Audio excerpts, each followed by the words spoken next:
Hey everyone, this is Raymond Ross from the Contractors CEO. Hey, just wanted to get this out on Facebook and kind of touch bases with everyone. Something exciting that happened yesterday. I was actually meeting with a client, very successful person, and as we were going through our session, our coaching, and talking about several things, our conversation kind of traveled, you can say, to a area of his business that he thought he had a handle on it. And so what I've done is I've taken my notes from our conversation yesterday and just kind of put it into a brief, real quick summary that I just wanted to push out and send you guys something that happened. And it was interesting. Our conversation was talking about kind of the front end of the business, and it kind of went towards the back end, some questions I was asking, and he wasn't as clear as he thought he was or he should be on the back end of his business. So I want to kind of touch on this heading that we kind of came up with that we really needed to identify. We called it plugging the leak. And he had some money leaking out of his budget, out of the back end of his business that he thought he had a handle on. But anyhow, this is kind of rough. There's nothing fancy. I don't have a script here. I'm just kind of putting this together. But I want to share with you a little bit about what we talked about. And my goal is that there's some value here, something that might be able to wake you up or remind you of an area of your business that you're looking at that you might need to really adjust and dive into a little bit. So I just want to, this is raw, this is new, I'm just throwing this together. I just want to share this with you guys. So really the goal of our session here is to really identify where money is leaking out of your budget, that areas that you're not aware of, and really to do something about it. And this could be anywhere from monthly expenses to material or any of your processes. It's a deep dive into what it costs to turn a profit. And that was kind of the conversation that we were having is, what does it really cost? And again, he thought he had his head wrapped around this. So as I ask questions, we dive a little bit deeper. I'm going to share a little bit of the topics or the areas that we had talked about. So a question that I had brought up is, has your gross profit gone down in years while your gross revenue goes up? So and maybe you're especially in the pandemic of the last 18, 20 months or so, so many companies are just making a ton of money on the front end, but have your expenses gone up? So, is there a struggle for your gross profit to really grow as you've brought in all this additional work and business? So let me kind of share with you a few of these areas. Are you paying too much for processes? And these were, again, some of the questions that we were going through. What is your cost of maybe you don't have a product, maybe obviously it's all services. What's the cost of your labor and your materials? And we also dived into a little bit further into the processes. What about getting material? Sure, there's the cost of material, but what about getting it to the job? What does that cost you? What's your payroll costs? Forgive me, sorry. Hopefully you've got a pen and pencil and you can actually start jotting some of these down. And I'll repeat some of them, but once again, getting material to the job. What's your payroll cost? What's your labor? What's it cost for you to do your accounting? Is it you? Are you doing it? But are you spending more time? Today, 2 years ago, maybe you were spending 3-4 hours a week, and now it's 8. What about paying the bills? What does it cost to do that? And then we got into in-house versus sourcing out. And we were deep into this conversation because this is an area that I think we need to spend more time in. And so often you take on certain projects and you use your in-house labor. But maybe you really need to find a good subcontractor, someone who can really be a advocate, someone who can be in your corner. But you got to ask these questions first. Should I do it in-house? Do I have the talent? Can I get the talent? Or should I source it out? Job costing. Do you really know what it costs you to do these jobs? Maybe the subcontractors that you're using, maybe they're costing you too much. Maybe you can find better prices. Now it's hard, obviously, because everyone's busy, so prices have definitely gone up. So it really comes back to relationships. What are the relationships that you have with these subcontractors? But I also want you to ask the question: if you're working with subcontractors, and maybe that's all you work with, what are the problems that they cause? What's their quality? Are you spending more time on dealing with their quality problems? And maybe it's an attitude problem as well. Maybe this is something that you can bring in-house and train people that you already have, or hire someone specifically for that task. So there's obviously, these are short answers for really big questions, and they deserve to have greater in-depth. But I just want to get you thinking in this area. So let me go through a few more. What are some of your equipment costs? What's happening with your equipment? Do you have areas that you really need to replace some equipment? Maybe it's better to rent. And that's a whole different thought process. What about your marketing and your advertising costs? Has that gone up? Your risk versus reward. Are you paying a certain amount for advertising? Are you really getting a return on that dollar? And then we got into another area. We started to talk about the front end of the business, and I asked a question: what does it cost you to get a sale? What does it cost to close that deal? So we dive deeper into what's your closing ratio on your sales. And most people don't have a clue. If you have 10 leads that come in, how many of those leads are you getting? Are you getting 2 or 3? What is the cost? How much time are you spending to get the number of leads that you're getting? So a good number is in the 70 percentile, meaning you should be getting every 7 jobs out of the 10 that come in. So 7 out of 10 you should be getting, and that's an amazing number. If you're at 30 or 40, that's okay. There's processes and there's steps and there's things that we can teach you to actually get you to increase that closing ratio.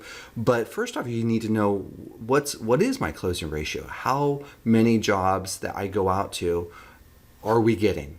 And that's something that we dive really deep into in our program and the coaching, the one-on-one coaching that we actually do. But that's a really important question.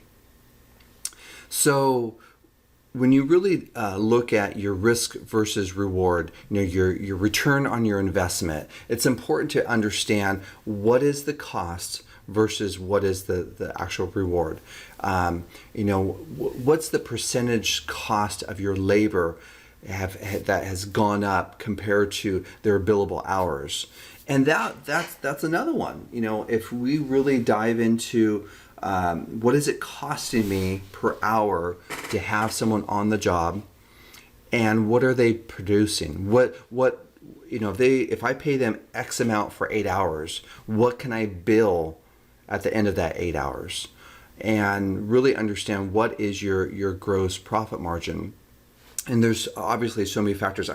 This is just a few minutes for me to kind of share with you this conversation that I had with this amazing customer yesterday. He's done incredibly well, but if he's out there trying to increase his profit margin, his revenue and his gross profit margin, and I'm just making up these numbers, but let's say he's trying to push and increase by 10%, but on the back end, there are 3, 4, and 5% that he can eliminate. He can plug the leak. He can take care of immediately.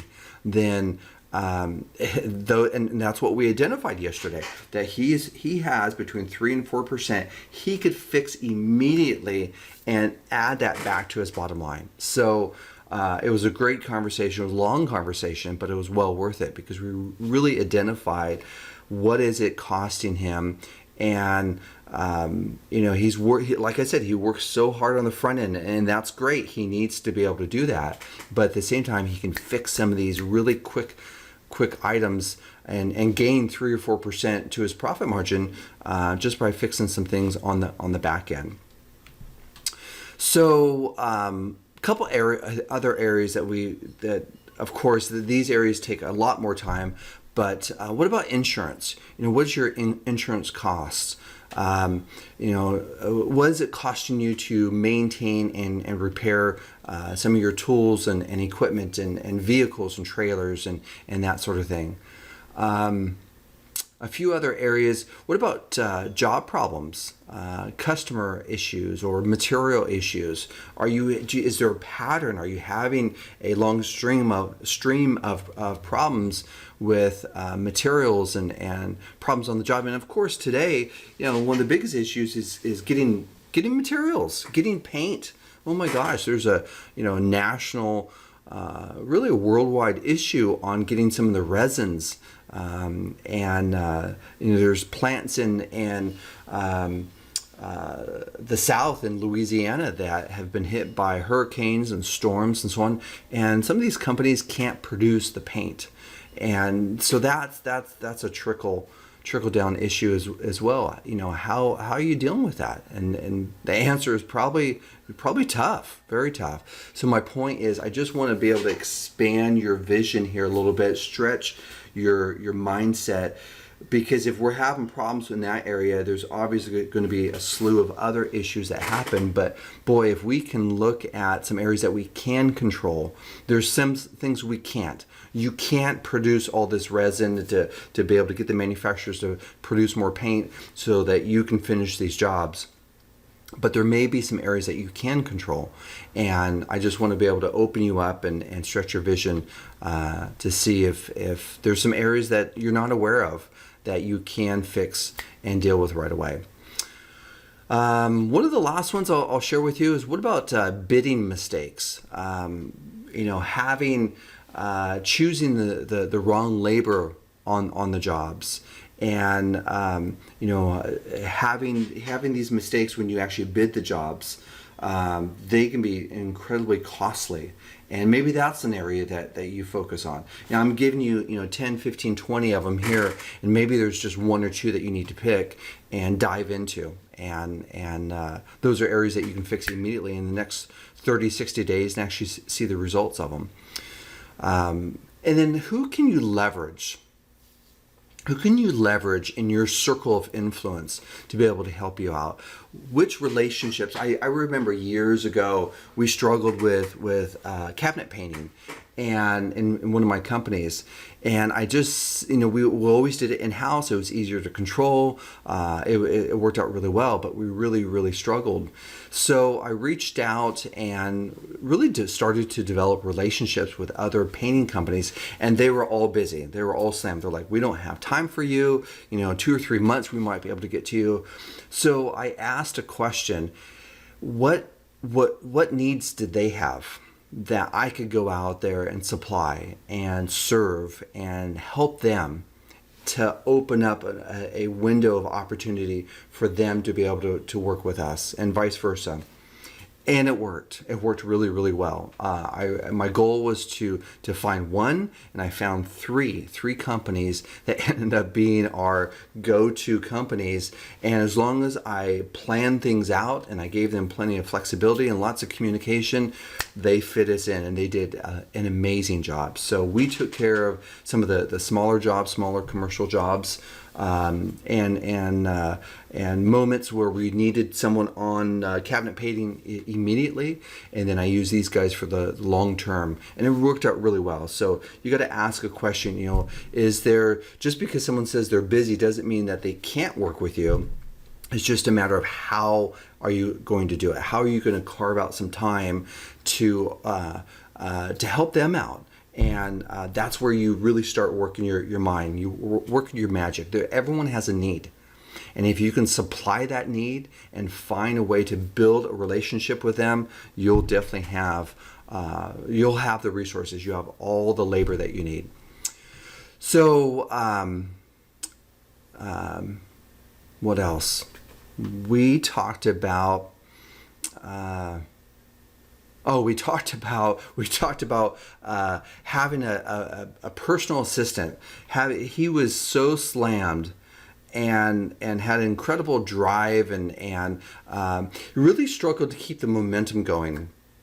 So what he did, and he did this on his own. I mean, it was a suggestion that we talked about months and months ago, but he hired a personal assistant to really keep him on track. And it trust me, the help took care of whatever it cost for that personal assistant. He made 2, 3, 4, 5 times because he kept the momentum going.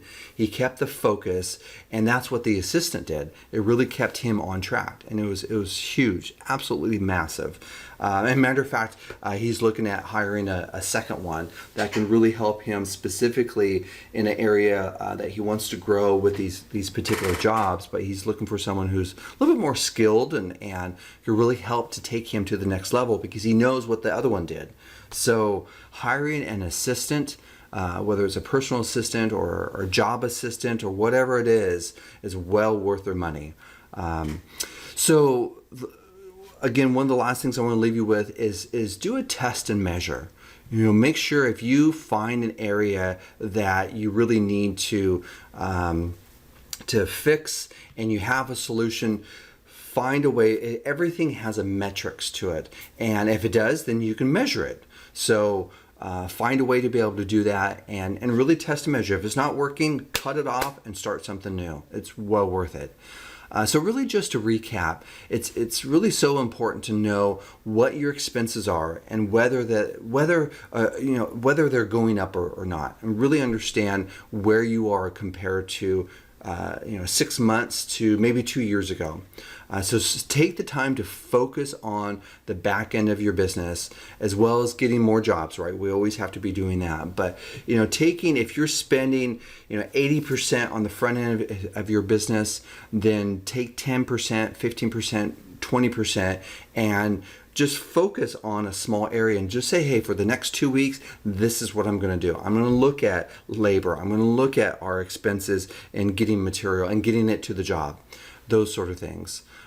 We are here to help you. We're here to help you build wealth, dominate your market, and really serve those that you care the most about.